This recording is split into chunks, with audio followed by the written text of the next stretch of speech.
Hello everyone. We will deliver the news that became a hot topic on August 3, 2023. Wisconsin Supreme Court Chief Justice accuses liberals of raw exercise of overreaching power. 2 minutes read. The conservative Chief Justice of the Wisconsin Supreme Court accused her liberal colleagues of a raw exercise of overreaching power after they flexed their new majority Wednesday and fired the director of the state's court system. The 4 liberal justices, on just their second day as a majority on the court after 15 years under conservative control, voted to fire Randy Koschnick. Koschnick held the job for 6 years after serving for 18 years as a judge and running unsuccessfully as a cons. Below are your comments. It's amazing how people react when suddenly they can't do what they are used to doing and someone else does it them.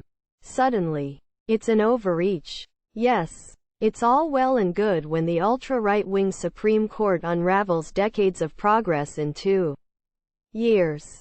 But heaven forbid the shoe is on the other foot and the libs gain a tiny bit of power in one state.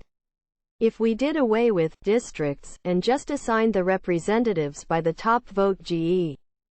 Of course. That Chief Justice never exercised any raw power of her own when conservatives were in control of the court? I'm sure the liberal justices can provide a laundry list of Chief Justice overreach during her tenure. I agree, Stephen. I am still absolutely upset that in America we refer to judges as politically biased.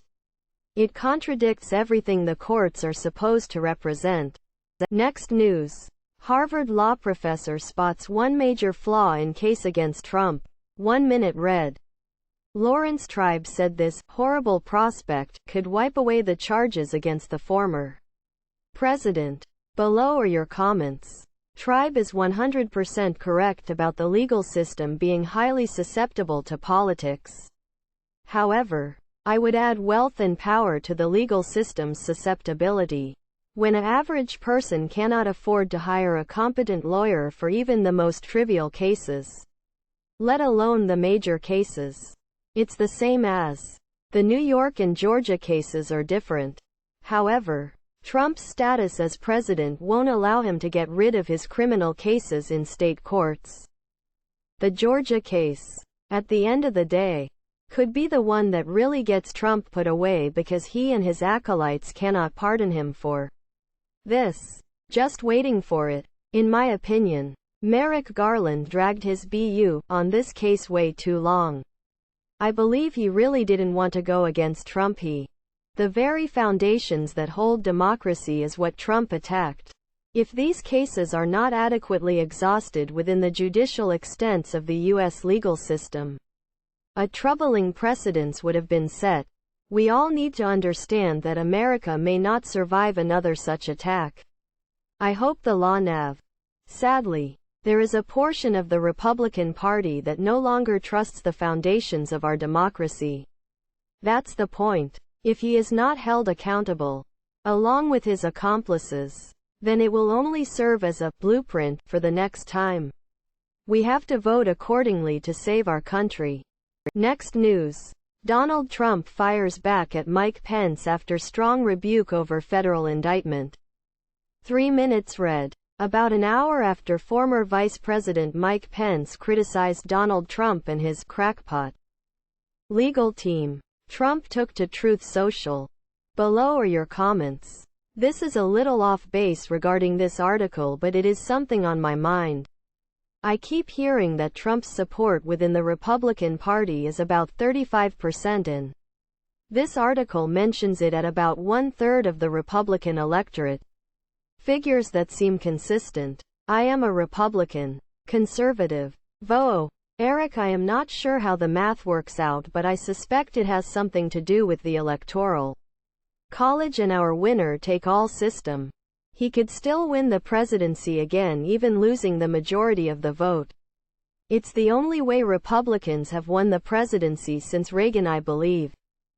The thing about Republicans is that if Trump is the nominee, they will fall in line. They will always put a politician above country. The other excuse they give especially amongst the evangelicals, is that the greater good will prevail, meaning they might elect someone that will destroy the crown, and then cut welfare, healthcare, and housing benefits to all those unwanted children that are being born. I also don't see a lot of white Christians rushing to adopt children of color or those with disabilities. He didn't fight against election fraud, which we will now be easily able to prove. Next news. Trump world is roiling over the possibility that more of their dirty secrets could be revealed if the 6 co-conspirators named in Trump's latest indictment get hauled up too.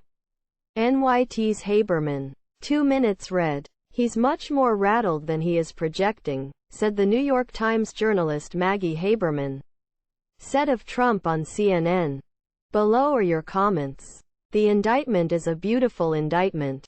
Everybody says it's perfect. The most beautiful, best indictment ever. They all say so. His entry into politics was the worst thing to ever happen in America.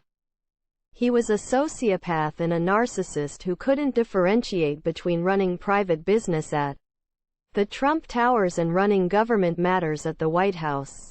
Had our conservatives in Congress convicted him during his fur, no president has had more indictments than me. Never. No one in the world. Next news. She got naked. Shot up Bay Area freeway. DA says. Now she could face 22 years in prison. 2 minutes read. Sequoia Duncansel faces charges including assault with a semi-automatic firearm. She allegedly shot at vehicles while running nude on a Bay Area freeway. Below are your comments. Could face, but in the end another plea deal leads to 3 days in jail. Probation. And the crime expunged from their record. Jenkins is going to do anything. By the time this gets to trial it will be pled out the back door to an impeding traffic violation. Bleeping at other motorists. And none of them got the usual road rage they exhibit any other time of day. And tried to run her down? Unbelievable. Both SF and LA only have a 7% conviction rate, so there's that. It is absolutely embarrassing to admit that I live in San Francisco where they give more concern for the criminals than the victims. It doesn't matter if mental or drugs. Should be charges and facing jury, judge. Max jail time for public safety. If somehow wiggle out of that, then civil commitment for min length that max jail time would have been. Next news. FBI looks for more possible victims after woman escapes from cinderblock cell in Oregon. 5 minutes read. A man who posed as an undercover police officer kidnapped a woman in Seattle, drove her hundreds of miles to his home in Oregon and locked her in a cinderblock cell until she bloodied her hands, breaking the door to escape. The FBI said Wednesday. Nagasi Zubiri, 29, faces federal charges that include interstate kidnapping, and authorities said they are looking for additional victims after linking him to violent sexual assaults in at least 4 more states. This woman was kidnapped. Chained. Below are your comments. There are absolutely more victims. I live a few blocks from where this went down and from the local chatter. An ID of a missing woman was found in his belongings. I hope she and all his other victims receive their due justice. The Hillside Stranglers of LA in the 1980s used the ploy of pretending to be cops. But if a woman refuses to cooperate with a man who claims to be a police officer, and it turns out he is one, that is no defense. She is punished for resisting arrest. Not many crimes with that intent leave a free survivor. She made her own luck. That's what survivors do. All that's left is an ugly mess to clean up, and picking up the tab to keep that perp locked up for life. I'm a liberal. I believe the system is not perfect. However, once this nut is proven irrefutably guilty, run it through a wood chipper. No taxes wasted on jail for any time period. Next news. Russia is raising its conscription age and calling up 70-year-olds in an effort to avoid another large-scale mobilization that could spark backlash. Expert says. 4 minutes read. Russia's efforts to broaden the pool of people who can fight amid its manpower problems is proof that Putin can't maintain war in Ukraine forever. Below are your comments. Let me get this right. If you dodge the draft, Russia used to punish you with a $40 fine. But now it has skyrocketed to $350? No Russian can afford that. Some truly insane levels of inflation in just 1 year. 10x. 70-year-old Russian male conscripts? But Russian life expectancy today is something like 67 years. Up to age 70? That's one way of getting rid of pensioners. In other news, a lot of older people are firebombing military facilities. Russia is trying to cover it up. Next news. Arkansas police use pit maneuver to stop car going to hospital. An 18-year-old girl was racing her mother to the hospital until Arkansas police used the pit maneuver to pull them over. NBC News' Stephen Romo has more.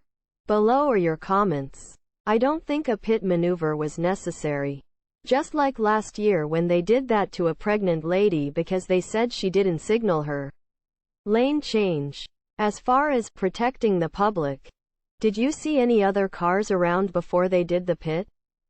And if you call 911 and tell them that you are doing that, the police will usually get in front and safely lead you. The more you know.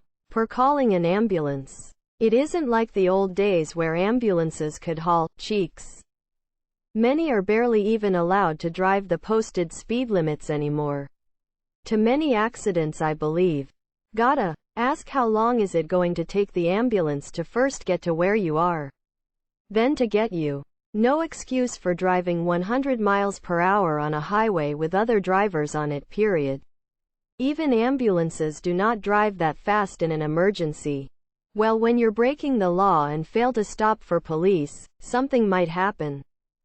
Please subscribe to my channel. And if you like it, please thumbs up.